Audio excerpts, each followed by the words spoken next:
నమస్తే. ఎన్నాళ్ళు బతుకుతాం? ఎప్పుడు చచ్చిపోతాం? ఎలాంటి జబ్బులు వస్తాయి? సాధారణంగా ఇలాంటి సందేహాలు ఎప్పుడో ఒకప్పుడు అందరికీ వస్తాయి.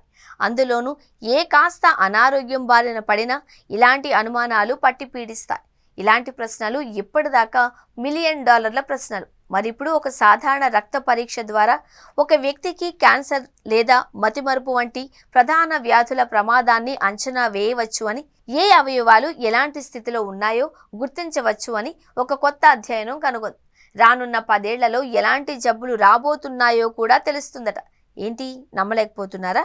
అయితే మీరు ఈ కథ శాంతం చదవాల్సిందే. యూనివర్సిటీ కాలేజ్ లండన్ పరిశోధకులు ప్రారంభంలో ఆరోగ్యంగా ఉన్న వ్యక్తుల్లో రానున్న 20 ఏళ్లలో అవయవాలు దెబ్బతినే తీరును, 30 వేర్వేరు వ్యాధుల ప్రమాదాన్ని గుర్తించగలిగారు కేవలం ఒక రక్త పరీక్ష ద్వారా. ఈ పరీక్ష ద్వారా నిర్దిష్ట అవయవాలకు సంబంధించిన భవిష్యత్తు సమస్యలను మాత్రమే కాకుండా అవి శరీరంలోని మరొక భాగంలో సమస్యలను ఎలా సృష్టిస్తాయో కూడా తెలుసుకోవచ్చు. స్టాన్ఫోర్డ్ యూనివర్సిటీ, హెల్సింకి యూనివర్సిటీ నిపుణులతో UCL పరిశోధన బృందం బ్రిటిష్ వైట్హాల్ 2 అధ్యయనంలో పాల్గొన్న 45 నుంచి 69 సంవత్సరాల వయసు గల 6,235 మంది వ్యక్తుల రక్త ప్లాస్మా నమూనాలను సేకరించి వాటిపై పరిశోధన జరిపారు. 9 అవయవాల గుండె, రక్తనాళాలు, కాలేయం, రోగనిరోధక వ్యవస్థ, క్లోమం, మూత్రపిండాలు, ఊపిరితిత్తులు, పేగులు, మెదడు, మొత్తం శరీరానికి సంబంధించిన జీవ సంబంధమైన వయస్సును నిర్ణయించడానికి పరిశోధకులు పనిచేశారు. తాజా పరిశోధనల ప్రకారం ఒక్క రక్త పరీక్షతో మనిషిలోని అవయవాలు ఎలా పనిచేస్తున్నాయి, ఎంత వేగంగా వాటి వయసు పెరుగుతోంది అనే విషయాలను అంచనా వేయడం ద్వారా రానున్న 10 ఏళ్ల కాలంలో ఆ వ్యక్తి ఎలాంటి రోగాలకు గురవుతాడు, ఏ అవయవం దెబ్బతినడం కారణంగా మరణిస్తాడు అనే విషయాన్ని తెలుసుకోవచ్చు. ఉదాహరణకు, గుండె వయసు వేగంగా పెరిగిన వారిలో గుండె జబ్బుల ప్రమాదం, ఊపిరితిత్తుల వృద్ధాప్యం ఉన్న వ్యక్తులు తరువాతి కాలంలో శ్వాసకోశ ఇన్ఫెక్షన్లు, దీర్ఘకాలిక అబ్స్ట్రక్టివ్ పల్మనరీ వ్యాధి, ఊపిరితిత్తుల క్యాన్సర్తో బాధపడే అవకాశం ఉంది అని అంచనా వేసింది. అంతేకాదు, ఒక మనిషికి ఈ ప్రత్యేకమైన బ్లడ్ టెస్ట్ ద్వారా అతని శరీరంలోని గుండె, కాలేయం, ఊపిరితిత్తులు, రక్తనాళాలు, మెదడు, మూత్రపిండాలు లాంటి ముఖ్యమైన భాగాల ఏజింగ్ ప్రాసెస్ను అంచనా వేయవచ్చు. మధ్య వయసులో మెదడు వయసు పెరుగుతున్న వారితో పోలిస్తే రోగనిరోధక వ్యవస్థ సాధారణం కంటే వేగంగా వృద్ధాప్యం చెందుతున్న వారిలో చిత్తవాకల్యం ప్రమాదం ఎక్కువ అని కనుగొన్నారు.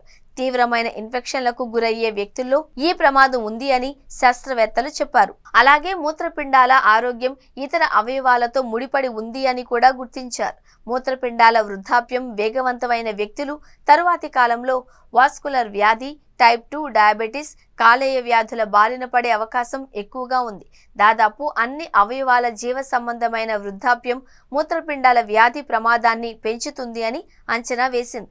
వ్యక్తికి వయసుకు తగ్గట్టే అవయవాల వయసు ఉండాలి, కానీ జీవన శైలి, తినే ఆహారం, కాలుష్యం, శారీరక శ్రమలేని కారణంగా అవయవాల వయసు మనిషి వయసుకు మించి శరీరంలోని అవయవాల వయసు త్వరగా పెరుగుతోంది అని తేల్చారు.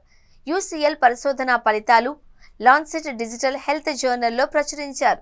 న్యూరో డీజనరేటివ్ వ్యాధుల అభివృద్ధిలో శోధ ప్రక్రియలు కీలక పాత్ర పోషిస్తాయని ఈ పరిశోధన మరింత సూచిస్తుంది అని UCL faculty of brain sciences professor Mika Kivimaki చెప్పారు.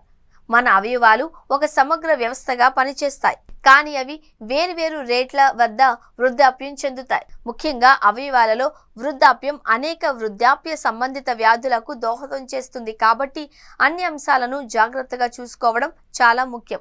ఒక నిర్దిష్ట అవయవం ఊహించిన దానికంటే వేగంగా వృద్ధాప్యం చెందుతుందో లేదో సులభంగా రక్త పరీక్ష ద్వారా గుర్తించవచ్చు అని మేం కనుగొన్నాం. రాబోయే సంవత్సరాల్లో ఆరోగ్య సంరక్షణ, వయసు సంబంధిత వ్యాధుల నివారణ చాలా ముందుగానే ప్రారంభమవుతుంది అని నేను నమ్ముతున్నాను. ఇలాంటి రక్త పరీక్షలు అనేక వ్యాధులను నివారించడంలో కీలక పాత్ర పోషిస్తాయి అని ఆయన అన్నారు.